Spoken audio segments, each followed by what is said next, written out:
Gold, trusted gold buyers. మీరు తాకట్టు పెట్టిన బంగారాన్ని విడిపించి ఈ రోజు ఉన్న మార్కెట్ ధరకు కొనబడను.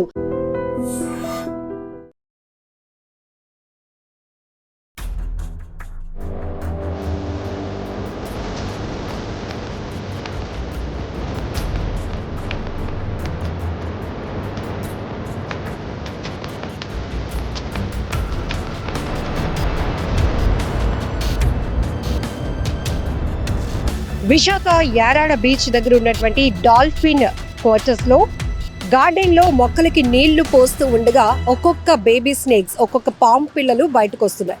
వెంటనే ఆ navy officer Visakha forest range officer కి కాల్ చేశారు. ఆయన ఇమీడియట్ గా అక్కడ స్థానికంగా మల్కాపురంలో ఉంటున్నటువంటి స్నేక్ కేచర్ నాగరాజుకి ఇన్ఫార్మ్ చేసిన వెంటనే నాగరాజు అక్కడికి చేరుకొని అసలు ఏంటి ఈ పాము పిల్లలు ఎక్కడి నుంచి వస్తున్నాయని గమనించేటప్పటికి అక్కడ ఒక పెద్ద గొయ్యి తీసి తవ్వుతూ ఉంటే 1 కాదు 2 కాదు 3 కాదు ఏకంగా 14 పాము పిల్లలు బయటకు వచ్చాయి. ఇంకా లోపల ఏమైనా ఉన్నాయా అని చూసేటప్పటికి 8 అడుగుల నాగుపామును గుర్తించాడు స్నేక్ కేచర్ నాగరాజు. ఇమీడియట్ గా వాటన్నిటినీ కూడా పట్టుకొని తను తీసుకొచ్చినటువంటి బ్యాగ్ లో వేసి బంధించి ఆ తర్వాత జనావాసాలకు దూరంగా ఉన్నటువంటి ప్రాంతంలో వాటిని విడిచిపెట్టడం జరిగింది. ఇక్కడ మనం ఒకటి గమనించవచ్చు, ఫారెస్ట్ రేంజ్ ఆఫీసర్ శాస్త్రి గారు కూడా ఒకటి చెప్తున్నారు. ఇండియన్ మైథాలజీ ప్రకారం అయితే దేవతా సర్పాలు ఉన్నాయి, విష సర్పాలు కూడా ఉన్నాయి, అంటే రాక్షస సర్పాలు కూడా ఉన్నాయి. వీటికి ఒక ప్రదేశం అనేది నిర్దేశించబడినట్టు కూడా చెప్తున్నారు. కానీ ఇప్పుడు కలియుగంలో వస్తున్నటువంటి పాముల వల్ల మనకి భయం ఉంది, మనుషుల వల్ల పాములకు కూడా ప్రాణభయం ఉండి అవి కాటేయడానికి బయటకు వస్తూ ఉంటాయి, ముందుకు వస్తూ ఉంటాయి అని చెప్తున్నారు. అయితే పాముల విషయంలో మాత్రం ప్రతి ఒక్కరూ అప్రమత్తంగా ఉండాల్సిన అవసరం ఉంది. ఒకప్పుడు కొండవాలు ప్రాంతంలో ఎక్కువగా మనం పాములు గమనించే వాళ్ళం. ఇప్పుడు కొండల్ని తొలిచేస్తూ ఆవాసాలు ఏర్పాటు చేసుకుంటూ జనాలు అక్కడికి వెళ్ళిపోతూ ఉండటం వల్ల అవి మనుషులు ఉండే చోట్లోనికి విరివిగా వస్తూ ఉండటం వల్ల ఈ మధ్య మనం ఏసీల్లో పాము పిల్లలు చూస్తున్నాం, ఫ్రిడ్జ్లో తిష్ట వేస్తున్నటువంటి పాములను చూస్తున్నాం, అలాగే కబోర్డ్స్లో, బీరువాల్లో, ఏవైనా స్టోరేజ్ ఉన్నటువంటి స్టోర్ రూమ్స్లో కూడా ఎక్కడంటే అక్కడ, అంటే మనం రెగ్యులర్గా అక్కడ మన కదలిక లేని ప్రాంతంలో ఎక్కువగా పాములు పిల్లలు పెట్టడం, వాటికి ఆ ప్రదేశాన్ని తమకు అనుకూలంగా మార్చుకునేటటువంటి వీడియోలు సోషల్ మీడియాలో మీరు చూస్తూనే ఉన్నారు. అయితే స్నేక్ క్యాచర్స్ మాత్రం ఎప్పటికప్పుడు ఈ పాముల విషయంలో అప్రమత్తం చేస్తున్నారు. ఏవి విష సర్పాలు, ఏవి విష సర్పాలు కానివి, వేటికి భయపడాలి, వేటికి భయపడకూడదు, ఒకవేళ మీరు పాములను గుర్తిస్తే ఇమీడియట్గా ఎలా వాటి నుంచి మిమ్మల్ని మీరు ప్రొటెక్ట్ చేసుకోవాలి, ఇమీడియట్గా మాకు కాల్ చేస్తే మేము ఎంత టైంలో వచ్చి రెస్క్యూ చేసి ఆ పాముల్ని పట్టుకుంటాము అనేది కూడా ఎప్పటికప్పుడు మనం ఐడ్రీమ్ ఛానల్ ద్వారా కూడా అవేర్నెస్ క్యాంపెయిన్స్, అవేర్నెస్ ప్రోగ్రామ్స్ కూడా చూపిస్తున్నాం. సో ఈ పర్టికులర్ ఇక్కడ ఒక ఇంటిలో గార్డెన్ నుంచి అన్ని పాము పిల్లలు బయటకు వస్తున్నాయంటే జనరల్గా పిల్లలు వాళ్ళు ఇంట్లో ఉన్నప్పుడు గార్డెన్లో ఎక్కువగా టైం స్పెండ్ చేస్తూ ఉంటారు. జరగరాని ప్రమాదం జరిగితే చాలా భయంకరంగా ఉంటుంది. కానీ ఇక్కడ మనం ఒకటి గమనించాల్సింది ఏంటంటే ఇక్కడ 8 అడుగుల నాగుపాము, అతి పెద్ద పాము కూడా గుర్తించినటువంటి స్నేక్ కేచర్ నాగరాజు ఇమ్మీడియట్గా మాకు ఎప్పటికప్పుడు స్నేక్ సేవర్ సొసైటీ కావచ్చు, లేకపోతే చాలామంది ఇలా స్నేక్స్ని పట్టుకొని ప్రొటెక్ట్ చేసేటటువంటి వాళ్ళకి ఇమీడియట్గా మీరు కాల్ చేయండి, భయపడొద్దు అని కూడా కాస్త అవేర్నెస్ కల్పిస్తున్నారు. అయితే Visakha forest range officer Shastri గారు ఒకటే ఒక మాట చెప్తున్నారు, పాముల్ని కొంతమంది ఆకతాయిలు కావాలని హింసించడం చేస్తుంటే కొంతమంది మాత్రం ప్రాణ భయంతో వాటిని చంపేయటం, కర్రలతో కొట్టడం చేస్తున్నారు. అయితే ఇమీడియట్గా మీరు మాకు ఇన్ఫర్మేషన్ ఇస్తే కనుక అక్కడికి స్నేక్ క్యాచర్స్ని పంపించే బాధ్యత మేము తీసుకుంటాం, వాటిని ఏమీ చేయొద్దు. ఎందుకంటే పాముల జాతి సంతతి కూడా అభివృద్ధి చెందాలి. ఈ సొసైటీలో కావచ్చు, ఈ భూ ప్రపంచం పైన మనుషులకు ఎంత ఇంపార్టెన్స్ ఉందో ప్రతి జీవరాశులకు అంతే ఇంపార్టెన్స్ ఉంది. ఎక్కువగా మనం చూడొచ్చు స్నేక్స్ అనేటప్పటికీ వ్యవసాయం ఏదైతే రైతులకు అవి ఫ్రెండ్లీగా అనిపిస్తాయి, అవి లేకపోతే కనుక, అవి ఎలుకల్ని తినకపోతే కనుక పంటలను నాశనం చేసే పరిస్థితి ఉంటుంది. కాబట్టి ప్రతి జీవికి ఒక పర్పస్ ఉంటుంది, వాటి వల్ల మనకు ఉపయోగం ఉంటుంది. కాకపోతే మన మనుషులం అలాంటి విష సర్పాలు చూసినప్పుడు ఇమీడియట్గా భయపడతాం, ఎవరమైనా అది ఖచ్చితంగా భయపడతాం. కాకపోతే ఎప్పటికప్పుడు మీరు అప్రమత్తంగా ఉండండి. కొన్ని స్టోర్ రూమ్స్ కానీ అలాంటి వాటిని క్లీన్ చేసుకుంటూ ఉండండి. ఎందుకంటే వాటికి అవకాశం లేకుండా మనం చూడాల్సిన బాధ్యత కూడా ఉంది. సో ఇలా మీకు ఎక్కడైనా పాము పిల్లలు పెట్టినట్టు కనిపిస్తే కనుక మీరు ఆ చుట్టుపక్కల ప్రదేశాల్లో దాన్ని చెదరగొట్టకుండా ఇమీడియట్గా మాకు ఇన్ఫార్మ్ చేయండి అని కూడా వాళ్ళు చెప్తున్నారు. ఇక్కడ మనం చూడొచ్చు విశాఖలోనే గత నెలలో అయితే ఏసీలో స్నేక్ క్యాచర్ కిరణ్ అయితే అక్కడి నుంచి ఒక కాల్ రాగానే వెళ్ళి చూసేటప్పటికి ఏసీ నుంచి ఒక పాము పిల్ల తోక బయట కనబడింది. సో ఒకటో రెండో ఉన్నాయి అనుకుని తీసేటప్పటికి గుట్టలు గుట్టలుగా పాము పిల్లలు కట్టాయి బయటకు వచ్చింది. ఇంకొక చోట పెందుర్తిలో ఒక వ్యక్తి నుంచి కాల్ వచ్చేటప్పటికి వాష్రూమ్లో కమోడ్లో తిష్ట వేసినటువంటి ఒక పెద్ద పాముని కూడా ఆయన పట్టుకోవడం జరిగింది. ఇప్పుడు ఇక్కడ డాల్ఫిన్ క్వార్టర్స్లో ఉన్నటువంటి నేవీ ఆఫీసర్ ఇంటి దగ్గర గార్డెనింగ్ చేస్తూ ఉంటే మొక్కలకి నీళ్ళు పోస్తున్నప్పుడు ఆ వాటర్కి ఒక్కొక్కటి బయటకు రావటం, అందులో 8 అడుగుల అతిపెద్ద పాము బయటపడటం, ఇవన్నీ చూస్తుంటే చాలా భయం వేస్తోంది కదా. కాబట్టి పాముల విషయంలో కూడా చాలా జాగ్రత్తగా ఉండాలి. కొంతమంది మూఢనమ్మకాలకు పోతున్నారు.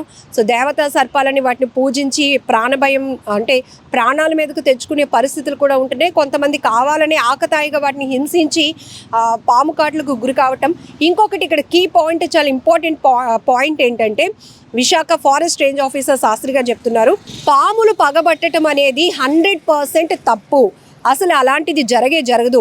పాములు మనల్ని పగబడుతున్నాయి, పాములు మన వెంట పడుతున్నాయి, కాటేసి మరీ చంపుతున్నాయి, మా ఫ్యామిలీ మీద పగబట్టాయి అని వస్తున్నటువంటి వార్తలు కేవలం వదంతులు మాత్రమే. వాటిని మాత్రం నమ్మొద్దు. మీరు అందరూ కూడా ఒక అవేర్నెస్ కలిగి ఉండండి అని కూడా ఆయన చాలా క్లియర్గా చెప్తున్నారు. ఒకసారి ఈ విజువల్స్లో చూస్తే ఈ పాముల్ని ఎలా రెస్క్యూ చేశారు, ఎలా విడిచిపెడుతున్నారు మీరే చూడండి.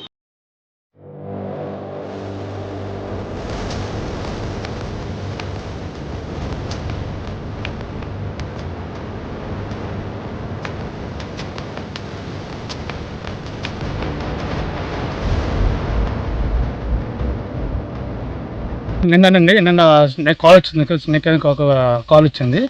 అంటే ఇంటి పక్కన గార్డెన్ ఉంటే గార్డెన్లో 2 బేబీ స్నేక్ వచ్చాయి, కోఆపరేటివ్ స్నేక్ వచ్చాయి. వెంటనే సార్ కాల్ వచ్చింది. సార్ రేంజ్ గారు కాల్ రాగానే సార్ నాకు ఎంతకు ఇన్ఫామ్ చేశారు, పలానా చోట్ల నా బేబీ స్నేక్స్ వస్తున్నాయంట, ఇంటి పక్కన ముందు గార్డెన్లో వస్తున్నాయంట, 2 వచ్చాయంట, తర్వాత 3 వచ్చాయంట. వెళ్ళినా వెంటనే వెళ్ళు, పిల్లలతో ఉన్నారంట, వాళ్ళు ఫ్యామిలీతో ఉన్నారంట. వెళ్ళి అంటే వెళ్ళగా చూడగానే తవ్వుతుంటే మొత్తం 14 పిల్లలు వచ్చాయండి. ఈ 14 పిల్లలు ఉంటే ఇంకా వస్తుంటాయేమని తవ్వుతుంటే దాని పెద్ద నాగపాము ఉందండి.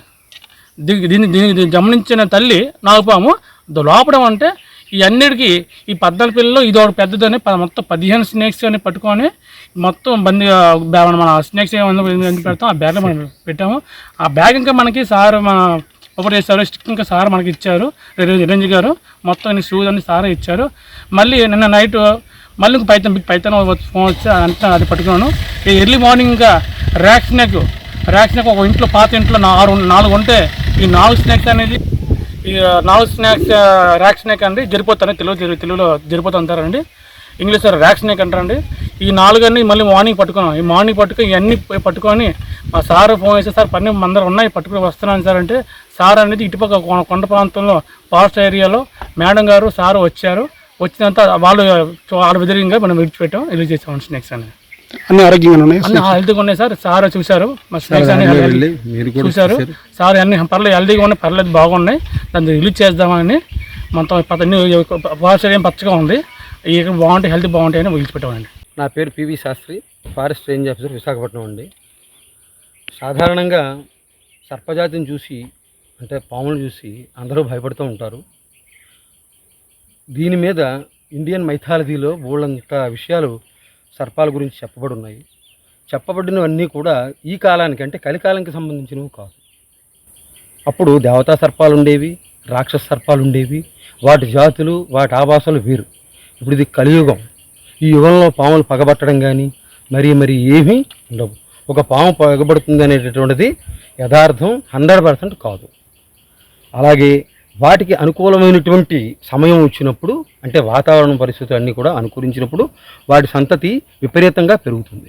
ఈ మధ్యకాలంలో వాటి సంతతి బాగా పెరుగుతోంది. ఇళ్లల్లో కంటే వాటికి తిండి గురించి వాటి ఆహారం వెతుక్కునే క్రమంలో ఇళ్లల్లోకి అన్నిటిలోకి పాములు దూరుతున్నాయి. అసలు వాస్తవంగా చెప్పాలంటే విశాఖపట్నం నగరం అంతా కూడా అడవుల్లోనే నిర్మితమైంది. అక్కడ ఉన్న అడవులన్నింటినీ కూడా అంటే వాటి ఆవాసాలన్నింటినీ కూడా ధ్వంసం చేసిన తర్వాత అక్కడ మనం వెళ్ళి ఇల్లు కట్టుకున్నాం. మొత్తం నగరం కూడా విశాఖపట్నం టోటల్ నగరం అంతా అడవిలోనే ఉన్నట్టు లెక్క. సో ఇవన్నిటికీ కూడా పక్షులకి రకరకాల పక్షులకి పాములకి వన్యప్రాణులకి ఆవాసమైనటువంటి విశాఖపట్నం ప్రాంతం. అందుకనే ఇది ఎప్పుడూ కూడా ఎవర్ గ్రీన్. ఒక్క నెల రోజులు తప్పితే సంవత్సరంలో 15 రోజులు నెల రోజులు తప్పితే మిగతా కాలం అంతా కూడా పచ్చగా ఉంటుంది విశాఖపట్నం. మళ్ళీ మనం సర్పాల దగ్గరికి వచ్చేసరికి ఈ సర్పాలు అనేటటువంటిది వైల్డ్ లైఫ్ ప్రొటెక్షన్ యాక్ట్ 1972 ప్రకారము ఎవరైనా సరే పాములు కనుక చంపినట్టయితే వాళ్ళ మీద చట్ట ప్రకారం చర్యలు తీసుకోబడతాయి. కానీ మళ్ళీ దానికి కూడా ఉంది, ప్రాణభయం కొద్దీ కొంతమంది చేస్తూ ఉంటారు, చంపడం గట్రా చేస్తూ ఉంటారు, కొంతమంది ఆకతాయితనంగా చేస్తూ ఉంటారు, కొంతమంది ఇవాళ హీరోయిజం చూపించుకుందుకని చెప్పి కర్రలు పెట్టి కొట్టి చంపేస్తూ ఉంటారు. ఇవన్నీ కూడా తప్పే. దయించి ప్రజలు వాటి సంతతి కూడా అభివృద్ధి చెందడానికి సహకరించండి. పంటలు ఉన్నాయి. ఇవాళ మేము వదిలినటువంటి పాములు 19 పాములు అండి. దీంట్లో తల్లి కోబ్రా ఒకటి, దాని పిల్లలు 14 పిల్లలు, మొత్తం 15 వదిలాం. అది కాకుండా ఒక రాక్ పైథాన్ వదిలాం. అది కాకుండా ర్యాట్ స్నేక్ అంటారంటే జర్రిగొడ్డు అంటారు, అవి 3 వదిలాం. వివిధ సందర్భాల్లో ప్రజల నుంచి మాకు వచ్చినటువంటి ఫిర్యాదుల మేరకు మేము ఆ స్నేక్ క్యాచర్లు ఎవరైతే దగ్గరలో ఉన్నారో వాళ్ళని అలర్ట్ చేస్తాం. వాళ్ళు వెళ్ళి, అందులో ఈయన నాగరాజు స్నేక్ క్యాచర్ విశాఖపట్నం అండి, ఈయనకు కూడా నేను చెప్తూ ఉంటాను. ఈయన వెళ్ళి వాటిని రెస్క్యూ చేసి పట్టుకుని తీసుకొస్తారు. తీసుకొచ్చిన తర్వాత వాటిని ఎక్కడ వదిలిపెట్టాలి అనేటటువంటిది డిసైడ్ చేసి నేను కానీ నా స్టాఫ్ కానీ ఆయా ప్రాంతాల్లో విడిచిపెట్టేస్తూ ఉంటాం. జనావాసాలకి దూరంగా ఉన్నటువంటి అటవీ ప్రాంతాల్లో వీటిని విడుదల చేసేస్తూ ఉంటాం. ఇవి మేము చేస్తున్నటువంటి పని. నిజంగా ప్రస్తుతం ఉన్నటువంటి సమాజం దేనికి ప్రయారిటీ ఇస్తుంది? ఆర్థిక సంబంధాల చుట్టూ మాత్రమే తిరుగుతోంది. మళ్ళీ ఎన్నికలంగానే చాలా విరక్తి కలుగుతాం. మంచి అనిపిస్తుంది కదా, లేడీస్ కూడా ఛాలెంజింగ్ జాబ్స్ చేసినప్పుడు చాలా బాగుంటది. ట్రాఫిక్ అసిస్టెంట్స్ గా నియమించిన ట్రాన్స్జెండర్స్ అందరితో సాల్యూట్ చేయించుకుంటున్నారు. ఫుడ్ డెలివరీ ఇవ్వటానికి వెళ్ళినటువంటి డెలివరీ బాయ్ అనిల్ పై కళ్ళ ముందు పిల్లని కొట్టి